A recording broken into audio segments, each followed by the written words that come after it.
ሰላም ጤና ይስጥልን ተመልካቾቻችን ከአንከር ሚዲያ ዝግጅት ክፍል የአክብሮት ሰላምታችንን እናቀርባለን። ዜናዎችን ይዤ መጥቻለሁ። መሳይ መኮንን ነኝ። ጆር እንደው የአማራ ህዝብ ትግል እያካሄደ ነው። ያው ፋኖ በትግል ውስጥ እንዳለ ይታወቃልና አንዳንድ የኦሮሞ ፖለቲከኛ አሁን አዳዲስ የፖለቲካ እይታዎችንና እንቅስቃሴዎችን እያደረገ ነው ያለውና ከዛ አንፃር የአማራ ህዝብ ትግል ወይም ደግሞ ፋኖ የሚያደርገውን እንቅስቃሴ እንዴት ነው የምታየው? የኦሮሞ ህዝብ ከዚህ አንፃር መስጋት አለበት? ይሄን ትግል ነገ ከነጎዲያ ብዙዎች እንደሚሉት በተለይ አብይ ጋር የተጣበቁ ሊቃን እንደሚሉት ይሄ ትግል የብሔር ብሔረሰቦችን መልሶ ጭቆና ውስጥ ለመክተት አሁንም የአንድ ብሔር የበላይነት ለማምጣት ነው በሚል በዚህ ስጋት ብቻ የሚያዩትም አሉ። ከዚህ አንፃር አንተ እንዴት ነው የምትመለከተው የአማራን ህዝብ ትግል? ኦክ ፋኖች እኮ ከማርስ አልወረዱም እንዴ? ከኛ ጋር ሲታገሉ የነበሩ ልጆች እኮ ናቸው። ማሾቹ ኤርትራ የነበሩ ናቸው። ማሾቹ በትግል ወቅት ኮርኔት አብረን ስናደርግ የነበሩ ልጆች ናቸው። ባህር ዳር ሄጄ አግኝቻቸው ነበር። ሪሜምበር አዳዲሶች እኮ አይደሉም።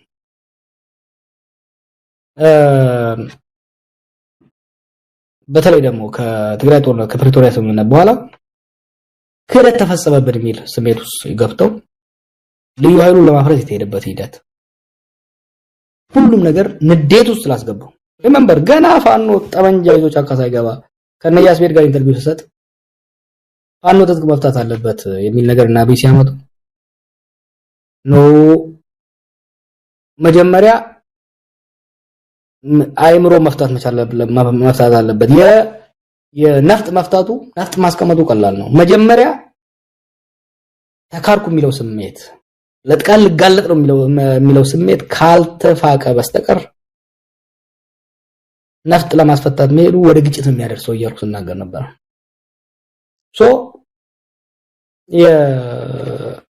በዚህ ተክጃለሁ የሚለው ተበድያለሁ፣ ለጥቃት ተጋልጫለሁ፣ ተጠቅሞብኝ ጣለኝ የሚለው ስሜት ያጋለው ነገር አለ። ሁለተኛ የአማራ ፖለቲካል ኮሚኒቲ በብሔር መታገል የጀመረው አዲስ ነው፣ ገና አዲስ ነው። እኛ ትግራይ ሶማሌዎች ለረጅም ጊዜ ስንታገልበት ስለነበረ በስሏል ብሔረተኝነቱ። ከዚህ አንፃር ተያይዞ የሚወጡ ሌላ ብሔረሰቦችን ሌላ ማህበረሰቦችን ሊያስከፉ የሚችሉ ብዙ ነገሮች ተብለዋል ባለፉት አመታቶች። በትግል ማቹር እያደረጉ ይመጣሉ። አሁን ላይ እንደዛ አይነት ነገር አሰማም። ያንንም ስለነበረው ነው ምንድነው እዚህ ጋር ፋኖች የሚሉትን እንደርስ ያርኩ አይደለም። I believe in human improvement እና አንድ እሱ ነው። እነሱም እያሻሻሉ ፖሊሽ እያደረጉ ሪያሊስቲክ የሆነ አቋምና ጥያቄያቸውን እያቀረቡ መሄድ አለባቸው። ሌላው ማህበረሰብም ሊረዳ መሄድ አለበት። ዋናው ነገር ግን ምንድነው ኢትዮጵያ ውስጥ ወይሌ ላትወድ ትችላለህ፣ ፋኖ ላትወድ ትችላለህ፣ ግን they are fact of life። ለምሳሌ እኔ የሰላማዊ ትግል ወይም ደግሞ የህዝብ እምቢተኝነት የትግል ስልት አቀንቃኝ ነኝ። ከአርምድ ስትራግል በነፍጥ ከሚደረግ ትግል ይልቅ ህዝባዊ እምቢተኝነት ማምን ሰው ነኝ። በዛው ነው ስራ የነበረው። አሁን ባለው ኢትዮጵያ ሪያሊቲ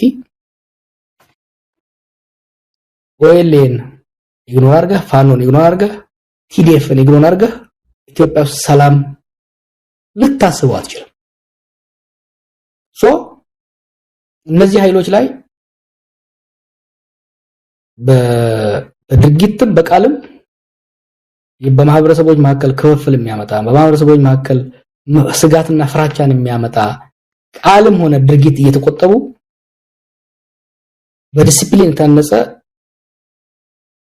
ለነጻነት የሚታገል የበሬውና ማህበረሰቡን ለጉዳትና ለጥቃት ማጋለጥ ስልት እንዲከተሉ ጫና በማድረግ ነገር ግን ነፍጥ ያስነሳቸው ያገዛዝ በደል መሆኑን እውነታውን በማስገባት መሄድ ያለብን። ይሄ የከለበላይ በላይነት የከለበላይ ሁሌም የምንለው ነገር ነው መሳይ። እንደ ኢትዮጵያ ህብረ ብሔር በሆነበት የብሔር ንቃት ኮንሽስነስ ከፍተኛ ደረጃ በደረሰበት ሀገር ውስጥ የአንድ ቡድንና የአንድ የበላይ ቡድንና የአንድ ግለሰብ የበላይነት ለማፍጠር የሚደረግ ሙከራ ኪሳራ ነው። ይሄን እኮ በህዋት ዘመን ነው ስንል የነበረው። ውጤቱ ምን ሆነ? ከዛ በኋላ አብይ ወደ ባሰው መጣው የአንድ ግለሰብ የበላይነት ለማምጣት ከኪሳራ ውስጥ ከተገኘ እና አሁን ደግሞ ነው አንኛ አይቻልም። ኢትዮጵያ ውስጥ እንግዲህ በኋላ አምባገነናዊ የግለሰብም ሆነ የፓርቲ አምባገነናዊ ስርዓት ሊሸከም የሚችል የህዝብ ጫንቃም የለም፣ ሊጭን የሚችል መንግስታዊ አቅምም የለም፣ ሊኖርም አይችልም። ስቴት ካፓሲቲም የለም፣ ፖፑላር ቶለራንስም የለም። ስለዚህ የወያኔ የበላይነት፣ የህወሓት የበላይነት፣ የፋኖ የበላይነት ይመጣል ወይ ደግሞ እናመጣ እንፈልጋለን የሚለውም ይመጣል ብሎ የሚሰጋው ፕራክቲካል አይደለም። እናመጣለን ብሎ የሚያስብ የታጠቀ ኃይልም ካለ ሪያሊስቲክ አይደለም። በመላው ኢትዮጵያ ወያኔ በኦሮሚያ ላይ የበላይነት ሊይዝ አይችልም። ፋኖ በአማራ ክልል ላይ የበላይነት ሊይዝ አይችልም። ህወሓት በትግራይ ላይ የበላይነት ብቸኛው ሆኖ መቀጠል አይችልም እንደዱሮ ወርሲ እንደ ቻሌንጅ አሁን ወርሲ እኮ። ስለዚህ ህዝባችንም ስጋቱን ቆጠብ ያድርገው፣ የታጠቁ ወንድሞቻችንም ቀረርቷቸውን ቆጠብ ያድርጉ። ከእንግዲህ በኋላ ኢትዮጵያ ውስጥ ተወያይቶ ተደራድሮ ተቻችሎ ከድርድር የተረፈውን ለህዝብ ውሳኔ አቅርቦ ብቻ ነው አብረን መኖር የምንችለው። ተመልካቾቻችን አሁን የደረሰን ዜና አለ። አብይ አህመድ በቅርቡ የካቢኔ ሹምሽር እንደሚያደርግ ተገለጸ። ቦታቸው ከሚነሱት መሃል የኦሮሚያ ክልል ፕሬዝዳንት አቶ ሽመልስ አብዲሳ የደህንነት መስሪያ ቤቱ ኃላፊ ሆኖ እንደሚሾም ተመልክቷል።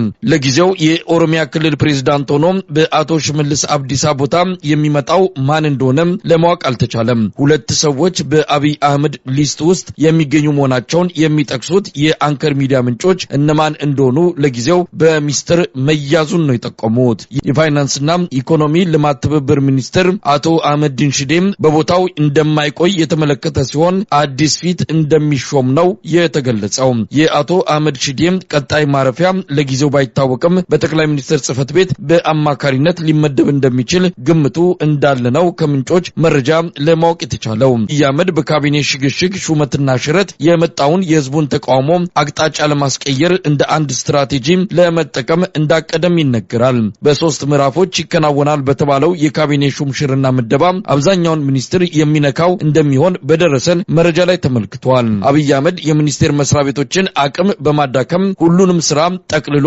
በጠቅላይ ሚኒስትር ጽህፈት ቤት ስር በማድረግ ላይ ሲሆን ታማኝ የሆኑትን ሚኒስትሮችን በአማካሪነት ማዕረግ በጠቅላይ ሚኒስትር ጽህፈት ቤት ሊሰበስባቸው እንዳቀደም ነው የደረሰን መረጃ የሚያመለክተው።